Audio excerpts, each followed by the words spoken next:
नमस्कार।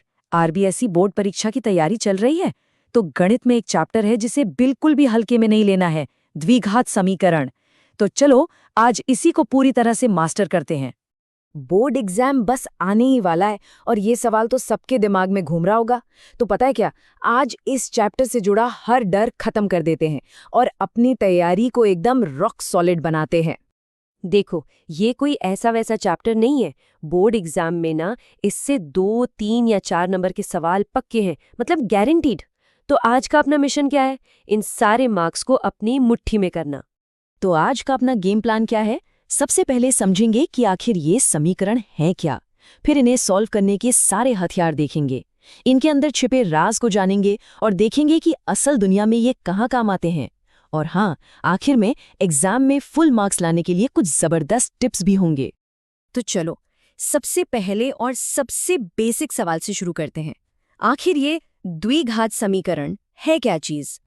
देखो, एकदम आसान भाषा में समझो। कोई भी ऐसा समीकरण जिसमें x की सबसे बड़ी पावर 2 हो, बस वही है द्विघात समीकरण। इसका एक स्टैंडर्ड फॉर्म है ax² + bx + c = 0। लेकिन यहाँ एक बहुत जरूरी शर्त है, a कभी भी 0 नहीं हो सकता। अब सोचो क्यों? भाई अगर a 0 हो गया तो x² वाला टर्म तो गया और ये बन जाएगा एक सिंपल सा लीनियर इक्वेशन, है ना? ठीक है, तो अब ये तो पता चल गया कि ये समीकरण क्या है, पर असली सवाल तो ये है कि इन्हें सॉल्व कैसे किया जाए। तो चिंता की कोई बात नहीं, इसके लिए अपने पास एक पूरा टूलकिट मौजूद है। अब देखो, इन्हें सॉल्व करने के कई तरीके हैं, पर हम लोग फोकस करेंगे 2 सबसे इम्पॉर्टेंट मेथड्स पर। एक जो एकदम सीधा और सिंपल है, और दूसरा वो जिसे हम मास्टर की कह सकते हैं, जो हर ताले को खोल देती है। तो चलो सबसे पहले उठाते हैं सबसे सीधी और सबसे तेज मेथड को, यानी फैक्टराइजेशन मेथड को। चलो एक एग्जाम्पल लेते हैं। मान लो समीकरण है x² - 5x + 6 = 0। अब अपना काम क्या है? हमें x की वो वैल्यू ढूंढनी है जिसे यहाँ रखने पर ये इक्वेशन सेटिस्फाई हो जाए। इसकी ट्रिक बहुत सिंपल है। हमें 2 ऐसे नंबर चाहिए जिन्हें मल्टीप्लाई करने पर आए +6 और जोड़ने पर आए -5। थोड़ा सा दिमाग दौड़ाओ, मिल गए -2 और -3। अब हम क्या करेंगे? बीच वाले -5x को इन्हीं 2 नंबर्स में स्प्लिट कर देंगे, मतलब x² - 2x - 3x + 6 = 0। इसके बाद बस कॉमन लो और फैक्टर्स बना लो। तो हमें क्या मिला? x - 2 और x - 3। अब देखो, अगर x - 2 को x - 3 से मल्टीप्लाई करने पर 0 आ रहा है, तो इसका सीधा सा मतलब है कि या तो x - 2 0 है या फिर x - 3 0 है ना? तो बस इससे हमें x की 2 वैल्यूज मिल गई, x = 2 और x = 3। Problem solved. यही है हमारा जवाब। अब देखो, फैक्टराइजेशन मेथड बहुत बढ़िया है, तेज है, लेकिन ये हर बार काम नहीं आता। और यहीं पे एंट्री होती है हमारे सबसे पावरफुल टूल की, द्विघात सूत्र, यानी द क्वाड्रेटिक फॉर्मूला। ये समझ लो एक ऐसा हथियार है जो किसी भी क्वाड्रेटिक इक्वेशन को सॉल्व कर सकता है। ये वो फॉर्मूला है जिसे एग्जाम के लिए एकदम रट लेना है। x = -b ± √b² - 4ac/2a। देखने में शायद थोड़ा डरावना लगे, पर ट्रस्ट मी, ये आपका ब्रह्मास्त्र है। किसी भी मुश्किल सवाल में यही बचाएगा। अब सुनो एक मजेदार बात। कैसा रहेगा अगर इक्वेशन को पूरा सॉल्व करने से पहले ही ये पता चल जाए कि उसका आंसर कैसा आने वाला है ना कमाल की बात? जी हाँ, इसके लिए भी एक सीक्रेट शॉर्टकट है। इसे कहते हैं विविक्त, या इंग्लिश में कहें तो डिस्क्रिमिनेंट, और इसे हम दिखाते हैं d से। फॉर्मूला क्या है? d = b² - 4ac।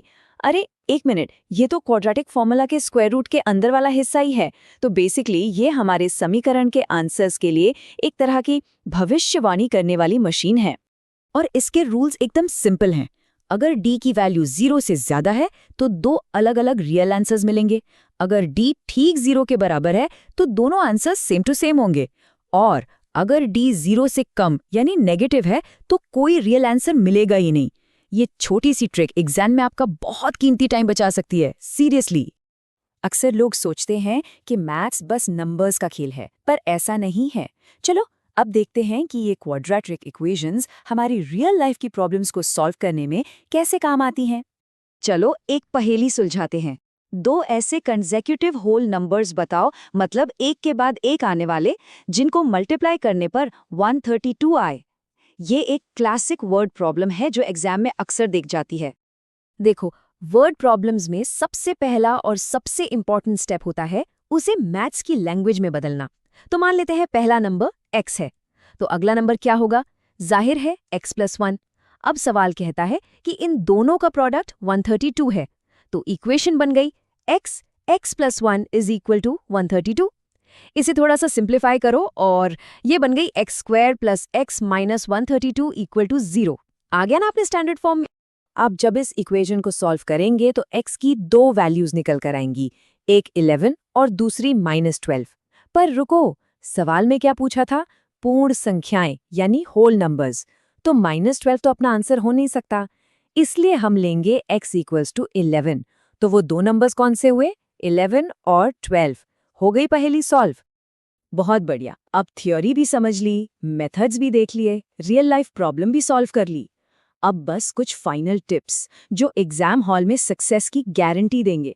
एग्जाम में इन 4 बातों का हमेशा ध्यान रखना।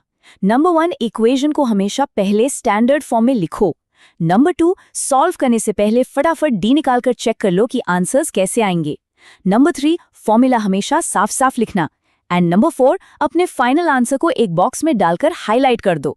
ये छोटी छोटी बातें एग्जामिनर पर बहुत अच्छा इंप्रेशन डालती हैं। तो बस अब किसी भी क्वाड्रेटिक इक्वेशन को सॉल्व करने के लिए पूरी तैयारी हो चुकी है। लेकिन हाँ, एक बात याद रखना, मैथ्स में प्रैक्टिस ही सब कुछ है। जितनी ज्यादा प्रैक्टिस करोगे उतने ही परफेक्ट हो जाओगे। आने वाले एग्जाम के लिए ऑल द वेरी बेस्ट।